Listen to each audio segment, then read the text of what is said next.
할렐루야. 하나님 말씀 보겠습니다. 로마서 2장 13절에서 16절 표시죠? 합독해서 읽으시면 좋을 것 같습니다. 같이 합독해서 읽으실게요. 천천히 시작. 무릇 율법 없이 범죄한 자는 또한 율법 없이 망하고, 무릇 율법이 있고 범죄한 자는 율법으로 말미암아 심판을 받으리라. 하나님 앞에서는 율법을 듣는 자가 의인이 아니요 오직 율법을 행하는 자라야 의롭다 하심을 얻으리니, 율법 없는 이방인이 본성으로 율법의 일을 행할 때에는 이 사람은 율법이 없어도 자기가 자기에게 율법이 되나니, 이런 이들은 그 양심이 증거가 되어 그 생각들이 서로 혹은 고발하며 혹은 변명하여 그 마음에 새긴 율법의 행위를 나타내느니라. 곧 나의 복음에 이른 바와 같이 하나님이 예수 그리스도로 말미암아 사람들의 은밀한 것을 심판하시는 그날이라. 아멘. 15절만 한 번 더 할게요. 거기에 오늘 설교 제목도 있습니다. 시작. 이런 이들은 그 양심이 증거가 되어 그 생각들이 서로 혹은 고발하며 혹은 변명하여 그 마음에 새긴 율법의 행위를 나타내느니라. 아멘. 할렐루야. 옆에 분하고 한번 인사하실까요? 당신이 더 행복했으면 참 좋겠습니다.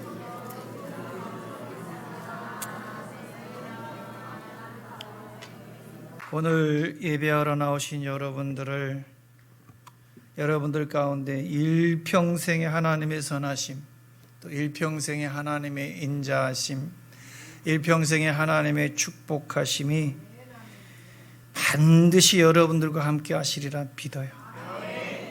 한번 인사하시죠. 하나님의 선하심과, 옆 사람하고 하나님의 선하심과 하나님의 인자하심과 하나님의 축복하심이, 옆 사람 누구예요? 당신에게 반드시 함께 하시리라 믿습니다. 할렐루야. 이제 가셔도 될 것 같아요.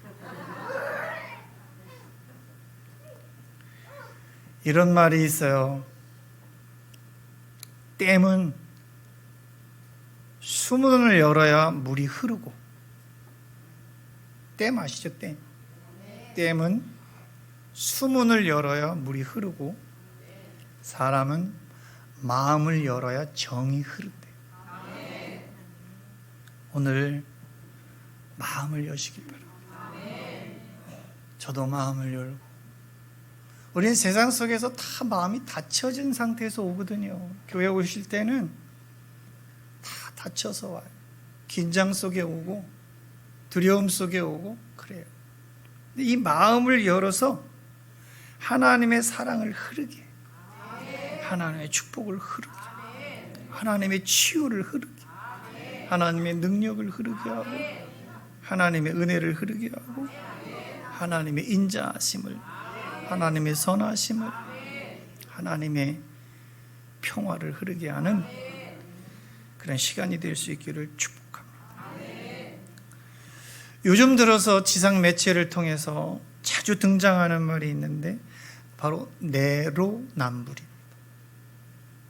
이 말은 내가 하면 로맨스고, 로맨스 아주 아름다운 사랑이라는 말이죠. 내가 하면 로맨스야. 근데 남이 하면 불륜이야.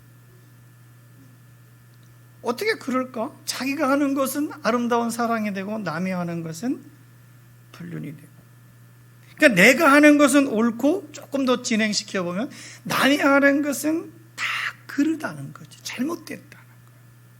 교회 안에, 우리 가정들 안에, 이 사회 안에 이게 너무 가득해 있어요. 내로남불이. 내가 하는 것은 다 옳아. 정치도 보면 자기가 하는 건 다 옳대. 자기 당이 하는 건 다 옳아. 근데 자기 당이 아닌 당이 하는 건 다 잘못됐어. 내로남불이야. 그러니까 남이 할 때는 비난하던 행위를 남이 할 때는 막 손가락질하고 비난하고 그러던 자신이 할 때는 그런 행위를 자신이 할 때는 합리화, 내가 하는 건 다 합리적이다. 이렇게 말하는 거예요. 이 사자성어 아시탑이라는 말이 있어요. 아시탑이.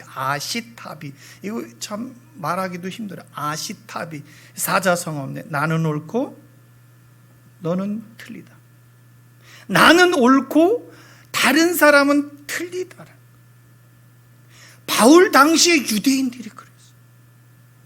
바울 당시의 유대인들이 현대인들처럼 내로남불식의 신앙상태, 아시타비의 신앙상태, 우리들이 하는 것은 다 옳고 이방인, 너희들은 이방인이기 때문에 하나님이 선택을 받지 못한 민족이기 때문에 다 그렇다는 거예요. 그런데 자기들은 하지 못하면서 남에게 하라고 요구를 했어요. 자기들은 하지 못해요. 교회 안에서 잘 보십시오. 나는 못하면서 남한테는 자꾸 하라고 요구를 하는 거야. 나는 한 번도 기도를 못하는데 남들한테는 기도를 하라고 요구를 하고, 나는 한 번도 교회 나와서 청소를 못하는데 청소하라고 요구를 하고, 나는 한 번도 뭘 못하는데 영적인 일들을 못하는데 사역에 감당함이 없는데 남한테는 하라고 요구를 하고. 이 유대인들이 그랬어요. 자기들은 하지 못하면서 남에게는 하라고 요구를. 자기가 하지 못하는 것은 충분한 이유가 있기 때문에 그렇다. 자기들이 하지 못하는 것도 더 나아가서 자기들이 하지 못하는 것은 충분한 이유가 있기 때문에 그렇고, 남이 하지 못하는 것은 저거 문제다 말이야. 그러지 않나요? 그래서 바울은 12절과 13절에서 그런 유대인들의 내로남불식, 그런 유대인들의 아시타비 상태의 마음을 꾸짖고 있는 거예요. 12절과 13절에서 율법 없이 범죄한 자는 율법 없이 망하게 될 것이고, 율법이 있고 범죄한 자는 반드시 율법으로 말미암아 심판을 받게 될 것이다. 하나님 앞에서는 율법을 듣는 자가 의인이 아니야. 자, 지금 율법을 듣고 있습니다. 하나님의 말씀을 듣고 있습니다. 하나님의 그때 시대에는 율법 시대에서 유대인들을 지칭하고 있는 거지만은 지금 우리는 하나님의 말씀을 듣고 있는데, 하나님 앞에서는 그런데 율법을 듣는 자가 의인이 아니래요. 어떤 사람들은 설교만 들으면 돼. 오늘 설교 잘하던데, 오늘 설교 나쁘던데, 이런 식으로 판단하죠. 율법을 듣는 자가 의인이 아니고 오직 율법을 행하는 자라야 의롭다 하심을 얻는다라는 거예요. 그러니까 하나님의 백성이라면 하나님의 뜻에 따라 순종하라는 것이죠. 그런데 하나님의 그 약속 앞에 변론하고 있는 거예요. 꼭 그런 것만이 아니라 이런 것도 있어. 꼭 그렇게 해야 돼. 목사님 꼭 그렇게 해야만 해야 되겠습니까? 목사님 꼭 지금 이 어려운 때에, 이 코로나 시국에, 목사님 지금 이 정치 시국에, 목사님 지금 이 우리 교회의 상황 가운데 꼭 그렇게 해야만 되겠습니까? 그렇게 하지 않아도 되지 않겠습니까? 그러니까 꼭 그런 것만이 아니라 이런 것도 있어라고 변명하는 사람들이 있는 거야. 바울은 이런 형식주의자들, 바울은 이런 율법주의자들, 굉장히 안 된다. 그 형식주의자들, 그 율법주의자들, 경건의 모양만 있는 그런 자들을 향해서 안 된다라고 지적을 하는 거죠.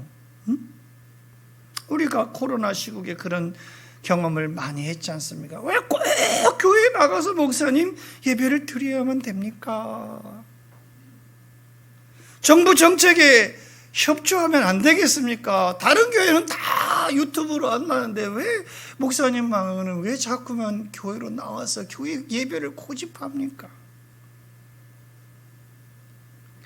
하나님 앞에서는 듣는 자가 의인이 아니래요. 뭐라 그래요? 듣고 행하는 자가 의롭다. 그러니까 형식주의자들, 율법주의자들, 늘 변명만 하는 사람들, 자꾸 변명을 하죠. 교회 안에서도 변명합니다. 정치권에서도 변명하는 사람들이 얼마나 푸지겠습니다. 쿨하게 자기가 잘못했으면, 뇌물을 먹었으면, 뭘 잘못했으면 잘못했다라고 인정하는 게 더 깨끗하지 않을까 하는 아쉬움이 늘 남아요. 그러니까 형식주의자들, 율법자들, 늘 변명하는 사람들은, 그런데 그것 때문에 하나님의 심판을 받는다라고 말씀했어요. 1장 18절에 뭐라고 되어 있냐면, 하나님의 진노가 불의로 진리를 막는 사람들의, 하나님의 진노가 불의로 진리를 막아요. 불의로 진리를 막아요. 예수를 막아요. 교회 가는 걸 막아요. 엉뚱한 변명거리로, 엉뚱한 그런 형식적인 것들로 자꾸 교회 나가는 걸, 예배 드리러 가는 것을, 주의 사역을 감당하는 것을 막는다라는 거예요. 불의로 진리를 막는 사람들의, 그 사람들은 모든 경건하지 않아요. 경건하지 않음과 불의에 대하여 어디서부터? 하늘로부터 임한다라는 거예요. 우리가 신앙생활하면서 불의로 진리를 막고 있지 않는가 한번 검토해 보자는 거예요. 교회를 짓는 거, 어디 가서 무슨 선교를 하는 거, 어디 가서 무슨 어려운데 봉사를 하는 거, 구제를 하는 거, 이런 여타한 많은 사역들 가운데 내가 불의로 의롭지 못한 것으로 그 진리거든요.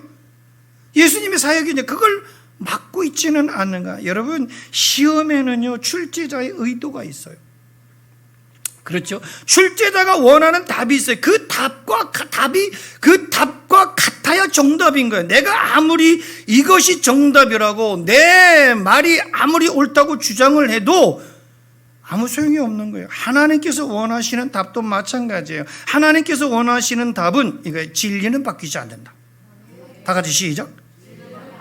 옆 사람과 시작. 진리는, 이게 하나님께서 오늘 저와 여러분들의 신앙생활 가운데 원하시는 정답이에요. 이게 하나님이 우리에게 제출한 시험 문제예요. 의도가 이거예요. 진리는 바뀌지 않는다. 바뀌지 않는 진리는 바로 하나님의 불변성입니다. 하나님의 불변성. 시작. 하나님의 불변성. 이게 성품이에요. 진리는 그거예요. 하나님의 불변성, 바뀌지 않아요. 환경에 따라 변하는 게 아니에요. 코로나가 왔다고 해서 변하는 게 아닙니다. 총칼이 왔다고 해서 변하는 게 아니고, 내가 몸이 아프다고 해서, 내가 갈 수 없는 상황이라고 해서 그 진리가 변하는 게 아니에요. 근데 우리는 자꾸 바꿔요. 코로나 때문에, 무엇 때문에라고 자꾸 진리를 바꾼다라는 거예요. 이게 변명하는 형식주의자들, 율법주의자들. 지금 사도 바울은 그 유대인들, 그 형식적이고 율법적인 그 변명만 하고 있는 이 유대인들을 지금 굉장히 꾸짖고 있는 거거든요.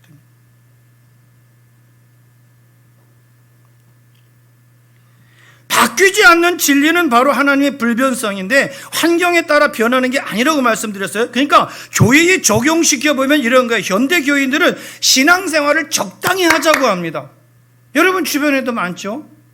저도 개척하고 지금까지 상담마다 왜 안 나오죠? 왜 이러면, 아유, 남편이 좀 적당히 하라는데. 교회에 너무 빠지지 말라는데요? 교회에 너무 깊숙이 개입하지 말라는데요? 야, 목사한테 너무 깊이 빠지지 마. 저한테 빠진 사람 아무도 없습니다. 저는 이단의 괴수가 아니에요. 저한테 빠지라고 말한 적 한 번도 없습니다. 교회 적용시켜보면 그거예요. 현대교인들은 신앙생활 적당히 하자고 해요. 여기서 적당히는 그저 대충을 말하는 거예요. 본래는 좋은 의미인데, 여기서 지금 제가 말씀하고 있는 적당히, 자, 우리 안에 지금 적당히, 저도 그렇죠. 적당히 할까? 이만큼 30년 목회인데 적당히 좀 할까? 응? 내가 이만큼 교회를 짓고 이만큼까지 했는데 적당히 좀 할까? 그저 대충 하자는 의미예요. 교회 일에 깊이 개입하지 말자는 것입니다. 자기가 기준인 사람이에요. 여러분, 우리는 다 자기 기준으로 살아요. 자기 합리화로 삽니다. 분명한 진리를 말씀드릴게요. 신앙생활의 기준은 바이블이다. 믿어지면 아멘 하십시다. 신앙생활의 기준은 바이블이다. 시작. 신앙생활의 기준은, 그러면 이걸 기준 삼아서 신앙생활을 하느냐는 거예요.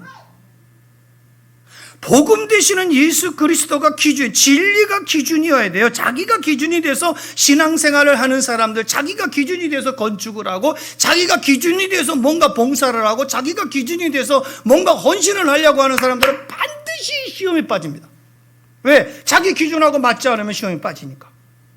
그런데 하나님이 기준이 되면은 돼요. 그러니까 이렇게 자기가 기준이 돼서 신앙생활 하는 사람들은 자기 생각에 이 정도 했으면 된다고 여깁니다. 기도도 이 정도 했으면 됐지, 헌금도 이 정도 했으면 됐지, 봉사도 이 정도 하면 그 정도 하면 된 거 아니야? 예? 10년 차 지기가 1년 차 지기가 그 정도 하면 됐어. 응?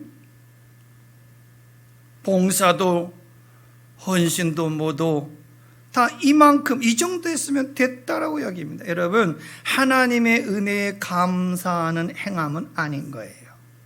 하나님의 은혜가 깊이 경험된 사람들은요, 해도 부족한 거예요. 하나님의 은혜가 깊이 영혼 깊숙이 경험된 사람들은요, 기도를 해도 봉사를 해도요, 헌신을 해도요, 선교를 해도요, 헌금을 해도 그저 부족한 거. 이 정도 했으면 됐지가 아닙니다. 그냥 늘 부족함을 느껴요. 더 힘써 하지 못함에 죄성을 느껴요. 내가 이것밖에 못했나? 더 할 수 있었는데.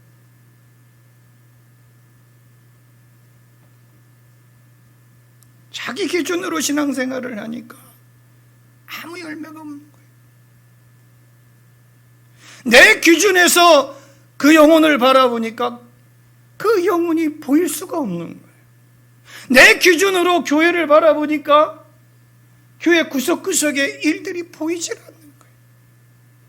내 기준으로 바라보니까, 자기 기준으로 신앙생활을, 자기 기준으로 사회생활을 하고, 자기 기준으로 직장생활을 하니까 열매가 얻을 수 없는 거예요. 나는 주님의 이름으로 이것도 했고 저것도 했습니다. 내가 주님의 이름으로 얼마나 많은 것을 했습니까? 내가 집 사면서도 불에 넘치게 교회에다가 이렇게 충성했습니다. 주장하지만 주님은 나는 너를 모른다라는 거예요. 저는 이 말씀을 읽다가 기절초풍하는 줄 알았어요. 매일같이 읽고 매일같이 듣고 알고 있는 말씀인데, 이번 설교를 준비하면서 이걸 보니까, 나는 주님의 이름으로 이것도 했어. 내가 주님의 이름으로 선거대도 하고, 내가 주님의 이름으로 드럼도 치고, 내가 주님의 이름으로 찬양대도 하고, 내가 주님의 이름으로 설교도 하고, 내가 주님의 이름으로 죽도록 봉사도 했어. 주장하지만 주님은 나는 너가 그렇게 한 거 전혀 모른다라는 거야. 마태복음 7장 21절에서 23절에 띄워주시면 같이 천천히 읽을게요. 시작. 나더러 주여 주여 하는 자마다, 이렇게 결론을 내려. 다 천국에 들어갈 것이. 이것 얼마나 나더러, 예수님께서 말해요. 우리가 주님한테 주여 주여 주여, 주님 우리가 넘어져도 주여 찾고, 뭘 하다가도 아버지 찾고 막 다 찾아요. 그리고 주여, 우리가 주의 이름으로 기도하고 다 했어요. 그런데 주여 주여 하는 자마다 다 천국에 들어갈 것이 아니래. 그리고 나서 하는 말씀이 뭐라 했느냐면, 시작. 다만 하늘에 계신 내 아버지 뜻대로. 하늘에 계신 내 아버지가 누굽니까? 아버지 하나님이에요. 하늘에 계신 내 아버지, 하나님 아버지 뜻대로 섭리대로 순종하는 자. 내 기준이 아니라 하나님의 기준대로, 내 가치가 아니라 하나님의 가치대로 신앙생활을 하는 자 들어간다. 그리고 그 다음 절에 시작. 그날에 많은 사람들이 나더러 주여 주여, 우리가 주의 이름으로 선지자 노릇하고 주의 이름으로 귀신을 쫓아내고 주의 이름으로 많은 권능을 행하지 아니하였습니까? 하리니, 시작. 그때에 내가 그들에게 밝히 말하되 내가 너희를 도무지 알지 못. 도무지 알지 못한다 하는 것까지도 두려웠는데 그 다음에 뭐라고 말씀하는가 보니까 불법을 행하는 자들아 내게서 떠나거라. 불법이다 이거야. 여러분, 자기 기준을 버리시길 바랍니다. 성경의 기준과 성경의 가치를 가지고, 국가에도 가치관이 있는 거잖아요. 정체성이라는 게 있는 거잖아요. 이걸 왜 송두리째 없애려고 하죠? 이 국가 안에 살면서 왜 자유의 가치를 왜 송두리째 뭉개버리고 없애버리려고 하는 거예요? 여러분, 대충 하지 마세요. 직분만 내세울 것 없어요. 신앙생활에 덕을 쌓게 되기를 주의 이름으로 축복합니다. 하나님의 뜻에 따라 순종하고 행함이 있는 믿음의 삶을, 행함이 있는 믿음의 삶, 시작, 행함이 있는 믿음의 삶, 이걸 말하는 거예요. 행함이 있는 믿음의 삶을 살아낼 수 있기를 주의 이름으로 축복합니다. 이어서 바울이 뭐라고 말씀하냐면 15절에 신앙의 덕을 쌓으라. 신앙의 덕을 쌓자. 시작, 신앙의 덕을. 옆 사람과 시작, 신앙의 덕을 쌓으세요. 신앙의 덕. 그래서 뭐래? 올해 항상 뭐스럽게. 자, 우리가 지금 한 9개월째 외치고 있어요. 항상 덕스럽게. 덕이 뭐예요? 덕이 뭡니까? 어질다라는 거죠. 어질다. 예? 마음이 착하고 슬기로운 게 어진 거예요. 예? 어지러요? 빙빙 도는 거 말고. 어질다. 예? 마음이 착한 거예요. 마음이 착해 여자라고 하잖아요. 마음이 착하고, 그리고 마음이 지혜로운 거예요. 너그럽다. 이런 뜻을 가지고 있더라고요. 마음이 넓고 아량이 있느냐. 마음이 넓고, 지금 아량이 있어요. 저부터도 굉장히 부족합니다.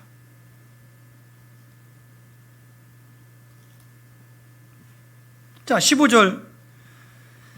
그 양심이 증거가 되게 하라. 예?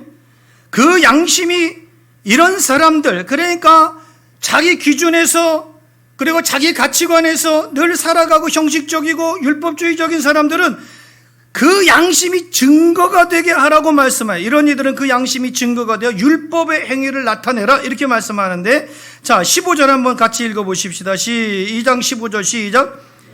자, 이런 이들이 뭡니까? 12절 13절에 그 사람들, 율법적인 사람들, 그리고 자기들은 하지 않고 남에게 하기를 종용하고 요구하기를 좋아하는 자기 합리적인 사람들, 이런 이들은 시작, 그 양심이 증거가 되어 시작, 그 생각들이 서로 혹은 고발하고 혹은 변명하여 그 마음에 새긴 율법의 행위를 나타낸다. 여러분, 양심의 문자적인 의미가 뭔지 아세요?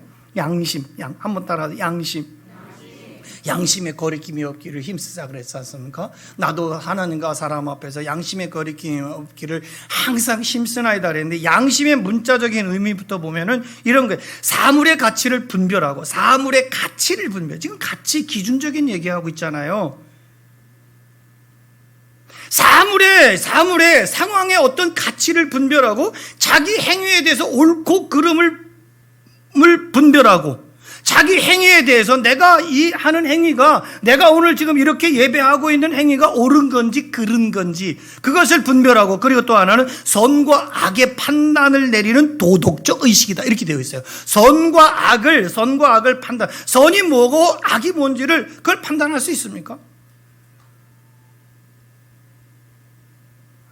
요즘 사람들 보면 저 사람이 과연 옳고 그름을 분별할 수 있는 사람인가? 선과 악을 분별해냈는가?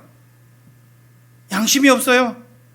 여러분, 사물의 가치를 분별할 줄 아십니까?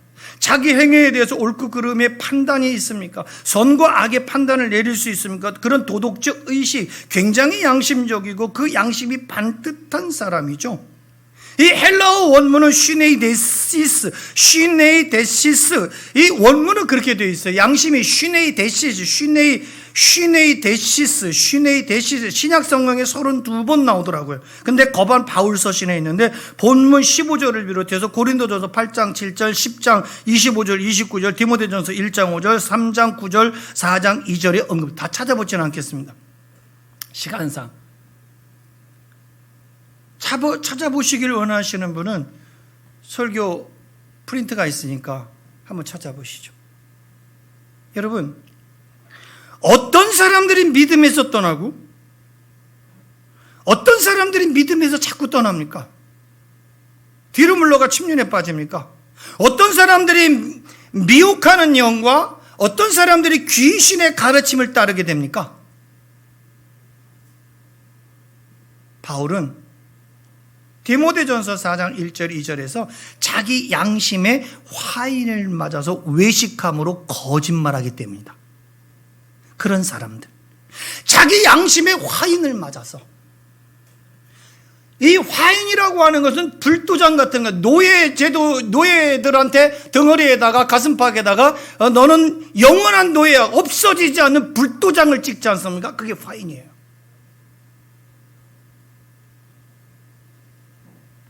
양심의 화인을 맞아서 외식함으로 거짓말하는 자들이 미혹하는 영에 빠지고 귀신의 가르침을 따르게 되고 믿음에서 떠나게 된다라는 거예요. 그 양심의 화인을 맞았다라고 하는 것은 양심의 불도장을 맞은 것처럼 무감각해져서 더 이상 아무런 가책을 느끼지 못하는 상태를 말하는 거예요. 지금 이 세상을 매스컴을 통해서도 여러분들이 유튜브를 통해서 SNS를 통해서 밝히 잘 알고 있잖아요. 지금 세상은 죄에 무감각해져 있어요. 양심의 화인을 맞고 있다고요. 더 이상 아무런 가책을 느끼지 않아요.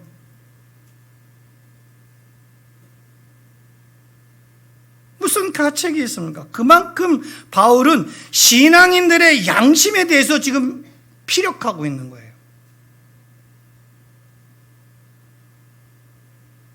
신앙인들의 양심이 어떠냐는 거예요. 신앙인들의 도덕성, 신앙인들의 윤리관, 양심. 원문에 해당하는 슈네이 데시스는 함께 있다, 함께 보다라는 뜻을 가지고 있더라고요. 슈네이 데시스는 아까 문자적인 걸 말씀을 드렸고, 이제 원문에 대한 것을 바울이 말씀하고 있는 이 양심은 슈네이 데시스인데 함께 있다, 함께 보다. 시작. 함께 보다. 그런 뜻을. 그러니까 하나님이나 어떤 초월적 존재가, 그게 코람데오야 결국에는. 그러니까 하나님이나 어떤 초월적 존재가 자기 곁에 함께 있고 함께 보듯 증인으로 있음을 나타내주는 단어가 양심, 슈네이 데시스. 이해가십니까? 그러니까 윤리적, 도덕적 자각에서 함께하는 자가 있어서, 윤리적으로 살아가는 데 있어서, 도덕적인 자각에 있어서 함께하는 자가 있어서 그 내 행위의 증인이 되고, 심판자가 내 행위의 증인이 되고 함께하는 자가 있어서 행위의 증인이 되고 행위의 심판자가 된다는 뜻이에요. 그러니까 바울이 사용하고 있는 그 양심은 사람 안에 있는 하나님의 소리를 말하는 거예요. 내 안에 하나님의 소리가 있는 거예요. 코람데오가 뭐예요? 하나님 앞에서예요. 하나님이 함께 있는 거예요. 하나님이 함께 보듯 말하고, 하나님이 함께 있고 하나님 함께 보듯 행동하고. 이게 양심이야. 어렵죠? 슈네이 데시스야. 이게 슈네이 데시스. 내 안에 있는 하나님의 소리. 시작. 내 안에 있는 하나님의 소리는 어떻게 울리고 있습니까? 졸라고 하나요? 불평하라고 하던가요? 원망하라고 하던가요? 질투하고 시기하고 분노하라고 하던가요? 그런데 타락한 인간은 그 양심이 어두워진다라는 거예요. 어두워진 양심은 스스로 그 기능을 최대한 발휘할 수 없게 된다라는 거죠. 성령의 지시로만이 예수님께서 나타내신 진리를 판단할 수가 있다라는 거죠. 그리고 하나님 말씀 안에서 양심은 두드러지게 적용할 수 있다라는 것입니다. 그러니까 양심은, 이 시네이데시스는 반드시 성령과 동행하는 것이다. 그리고 성령을 통해서 인간은 그 기능을 온전히 회복할 수 있다라는 거예요. 그러니까 우리 모두에게는 매일같이 성령의 기름 부으심으로 충만해야 되는 거예요. 그때 비로소 옛사람이 벗어지고, 비양심이 벗어지고, 비윤리가 벗어지고, 비도덕이 벗어지고, 잘못된 기준, 잘못된 가치관이 다 벗어지고 새로운 피조물로서의 새 삶을 살게 된다라는 거죠. 그래서 바울이 고린도 교회 성도들을 향해서 그런즉 누구든지 어디 안에 있으라 그래. 그리스도 안에 있으면 무슨 피조물이라? 새로운 피조물이라. 이전 것은 지나갔으니 보라, 뭐가 되었도다? 새 것이 되었도다. 아직도 그냥 20년 교회 다녔는데 그때로 그때 그대로 그 타령이야. 말하는 거나 생각하는 거나 행하는 거나 무슨 변함이 없다면은 양심이 그냥 화인 맞고 있는 거예요.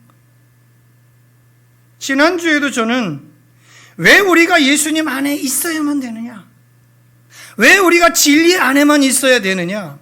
왜 우리가 바이블 안에만 있어야 되느냐? 왜 예수님의 가르침 안에 예수님과 교통해야 되느냐? 왜 예수님과 교통해야 되느냐? 소통해야 되는지에 대해서 말씀드린 바가 있어요. 예수님 아니면 어떤 결과도 볼 수 없는 거. 예수님 아니면 어떤 결과도 볼 수 없고, 예수님 아니면 나는 뭣도 할 수 없다?